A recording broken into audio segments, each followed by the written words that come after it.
E aí? Qual foi o resultado da desobediência lá do comerciante de Governador Valadares, que não permitiu com que a vigilância sanitária e a polícia militar fechasse o seu restaurante? Por que é que nós não podemos esperar muito das instituições e temos que começar a agir por nós mesmos? Eu vou trazer aqui um ajuste também no adesivo. E eu vou trazer também um outro exemplo de um comerciante que tem batalhado, que tem resistido, que tem desobedecido esses absurdos aqui no estado de São Paulo, em Ribeirão Preto. É isso que eu vou trazer aqui no vídeo. Bom, o último vídeo postado aqui no canal foi um react, o primeiro react do canal. Eu tô até sorrindo porque ao rever o vídeo eu falo, meu... Mas enfim, eu fiz um react a algo que se passou no dia 13 de março, aqui em Governador Valadares, em Minas Gerais, tá? Com um comerciante, com um dono de restaurante. O nome dele é Rafael Chagas. E assim, foi realmente assim um vídeo que, pô, assim, vale a pena ver. Se você não viu ainda, clica aqui no card, assista, tá? Tanto o vídeo em si, o discurso do Rafael, né? O quanto ele foi realmente iluminado, o quanto ele estava com o espírito presente, e também as minhas análises para mostrar o quanto o discurso dele e mesmo o que se passou ali, toda a cena, todo o desdobramento da situação, o quanto aquilo é significativo, aquilo é emblemático, né? O quanto ali a gente vê uma dicotomia entre pessoas e agentes, né? Entre pessoas realmente e agentes políticos, agentes burocráticos, enfim. O Rafael realmente encarou aí um anão burocrático, literalmente.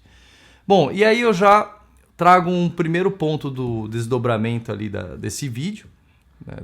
Desse vídeo não, do que se passou em Governador Valadares, que foi o seguinte: o Rafael cumpriu com a palavra dele, abriu o restaurante no domingo, tá? Abriu e não respeitou o toque de recolher. Foram lá novamente, o anão burocrático foi novamente lá, a polícia militar foi também, e o Rafael resistiu, cara. Tirou lá as fitas, aquelas fitinhas esdrúxulas que eles colocam, arrancou o papel de interditado, até que a polícia levou ele preso. Levou ele preso, não sei se até foi algemado, não fica claro, mas acabou que ele foi solto na mesma hora. Chegou lá na delegacia, o delegado fez ele assinar uma representação e ele foi solto, porque não tem como sustentar uma prisão diante do que foi colocado, diante desses decretos. Não tem como sustentar. O delegado quis sustentar uma prisão dessa, ele está realmente agindo com abuso de autoridade. Não tem sustentação legal.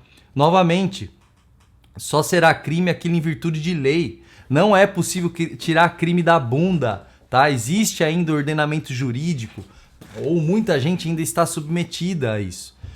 E assim, o gesto do Rafael foi tão forte lá em Governador Valadares, aquilo foi tão representativo, tão legítimo, que assim, a mídia não conseguiu ignorar. Teve que expor isso na grande mídia lá, né? Acho que foi na Record, até vou colocar os links aqui na descrição, tá? E assim, isso foi exposto, lógico que a mídia sempre coloca de uma maneira desrespeitosa, que é um crime, quase como um criminoso mesmo, entendeu? E coloca ele fechando, não coloca o gesto, não coloca a postura dele realmente resistindo ou parte do discurso, não se coloca nada, né? E mesmo quando ouviram o Rafael, é assim, é 2 falas e 5 segundos com 2 frases cada vez, ou seja, olha, político e jornalista trabalham em simbiose, tá? A grande mídia sempre buscará reforçar o Estado. Sempre buscará reforçar o joguete político e enfraquecer as pessoas. A grande mídia não está a serviço das pessoas e da comunidade, tá? Vocês têm que limpar isso de uma vez. Então, se você realmente estiver fazendo algo relevante na sociedade, eu falo isso porque eu já vivi isso na pele, a grande mídia não vai repercutir.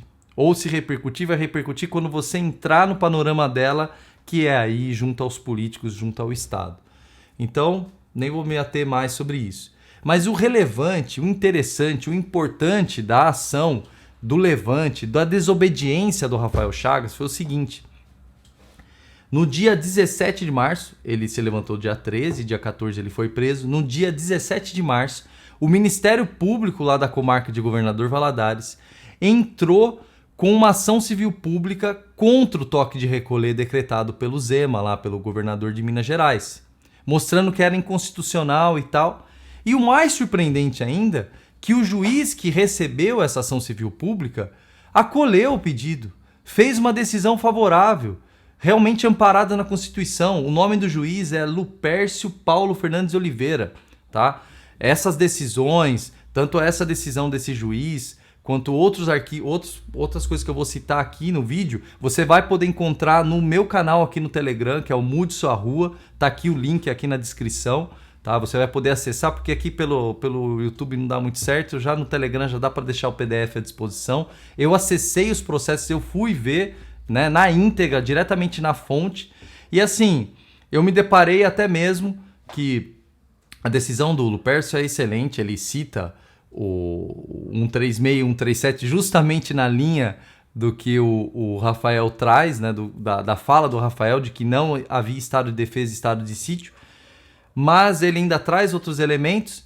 E assim, foi excelente. Foi no dia 18 que ele decidiu, às 13 horas, só que ainda no dia 18 essa decisão foi suspensa pelo desembargador, qual que é o anônimo ilustre? Gilson Soares Lemes. Segundo aqui está colocado, presidente do Tribunal de Justiça. Ele decidiu pela suspensão da liminar, e isso às 20 para meia-noite do dia 18 ainda. Ou seja, uma ação corajosa de um comerciante, de uma pessoa, repercutiu, deu força para os agentes que estavam quietos, como o Ministério Público, algum promotor lá que não sei quem, se posicionou. Isso foi para uma instância, digamos assim, explícita, né, jurídica mesmo, teve uma decisão na direção de uma legitimidade, na direção de falar, pô, não dá, a Constituição, se a gente está sobre ordenamento jurídico aqui da Constituição, a Constituição fala isso. Não dá para a gente prender alguém, não dá para fechar alguém, não dá para tolir o direito de trabalhar de alguém por causa disso, ou o direito de reunião, de locomoção, etc. No caso aqui de Minas foi só de locomoção. E no mesmo dia, aí o circo de macaquinhos, né, um se escondendo atrás do rabo do outro, o desembargador foi e derrubou isso através de uma prerrogativa que existe aí de suspensão de liminar quando envolve a fazenda pública, quando envolve os entes da federação. Ou seja, assim, a gente não pode esperar muito das instituições, tá? A gente até pode avocar isso para, diante de um agente político, um agente público, falar, meu, aqui, ó, aqui que você submete é a Constituição ou é esse decreto ilegal, esse decreto arbitrário? Então você até pode colocar isso, porque realmente, né, isso é algo razoável de ser dito, é razoável de ser explícito. E detalhe, pode ficar tranquilo que eu vou trazer um caso aqui na sequência agora, que se você vai preso ou tentam lhe dar multa e você recorre, entra mesmo na justiça, o Estado vai se bater nisso e não vai conseguir te ferrar de verdade. Porque tem ordenamento jurídico que ele se submete, entendeu? O que está sendo feito pelos governadores é realmente uma arbitrariedade política, é realmente uma ação plenamente política, que por causa da impressão de poder e por causa da mídia alimentando essa impressão, alimentando esse processo todo de pavor e medo, as pessoas se resignam, se submetem.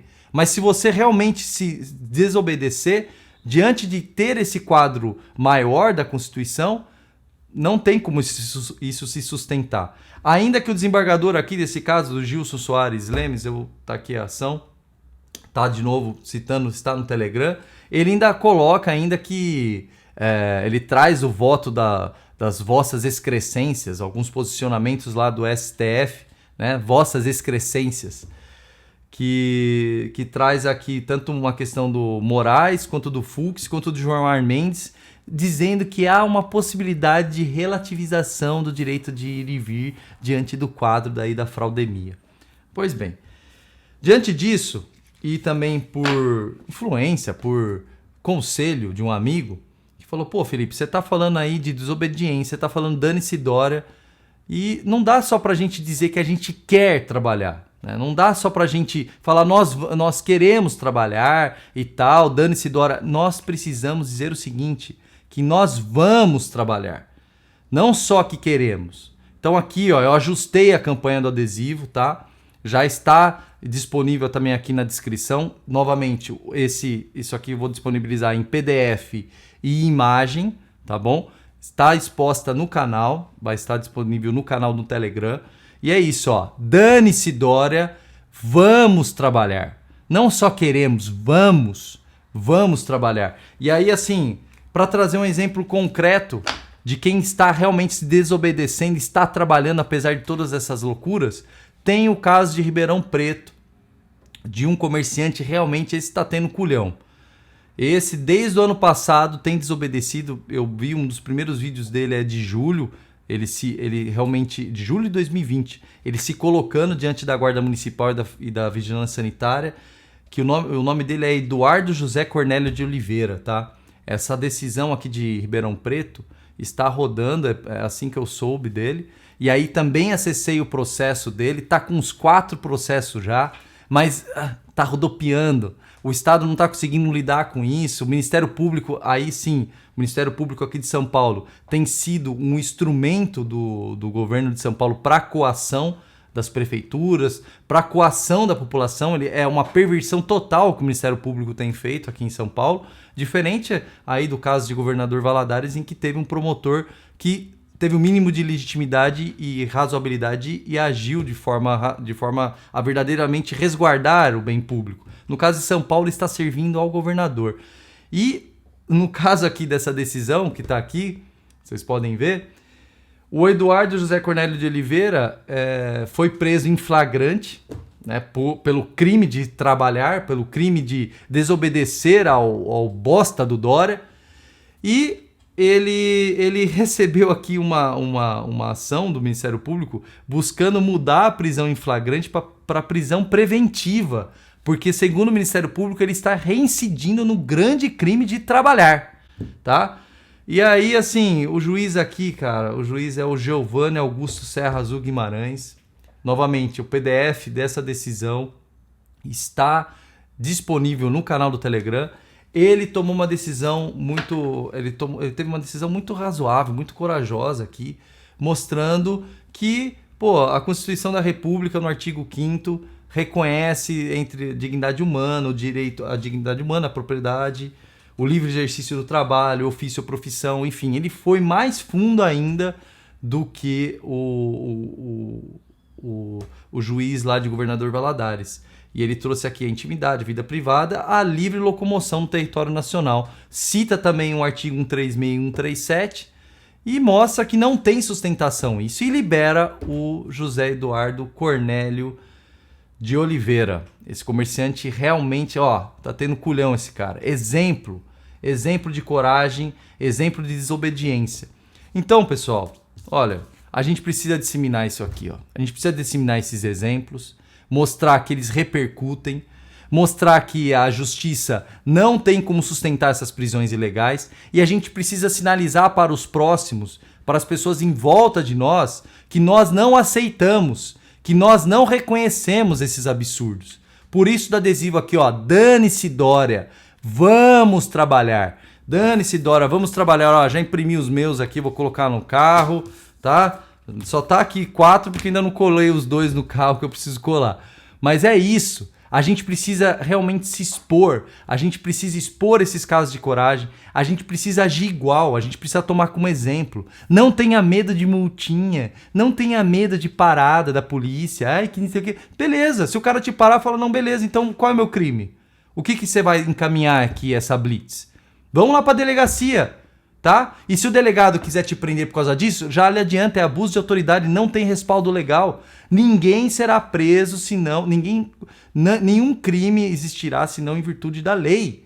Não existe lei tipificando isso. Mesmo a lei que o Bolsonaro trouxe, que é a lei 13.979, não tem tipificação dessa forma, entendeu? Então a gente tem que desobedecer. Não basta só dizer, não basta só fazer carreata, não basta só fazer manifestação. Você tem que abrir o seu negócio junto com seus vizinhos, chamar os seus clientes, realmente trabalhar. Então, dane-se Dória, vamos trabalhar. É isso que eu tenho para dizer aqui. Trouxe os desdobramentos. Não vamos deixar com que esses exemplos de coragem desses homens sejam esquecidos, vamos repercutir. Então, se o que eu trouxe aqui, se a discussão que eu estou trazendo no canal, que também é focada nisso, em fortalecer as pessoas com meios inteligentes, para que a gente realmente desenvolva um argumento forte e nos mobilize e a gente consiga se mobilizar mais, consiga realmente fazer frente a esse avanço do Estado. Se você vê que isso é razoável, compartilhe com seus amigos, curta o vídeo aqui, tá? Se inscreva aqui no canal, acione as notificações e se inscreva também no canal do Telegram, tá bom? Sou Felipe Capovilla, estou aqui para servir. Dane-se Dória, vamos trabalhar. E que Deus nos abençoe.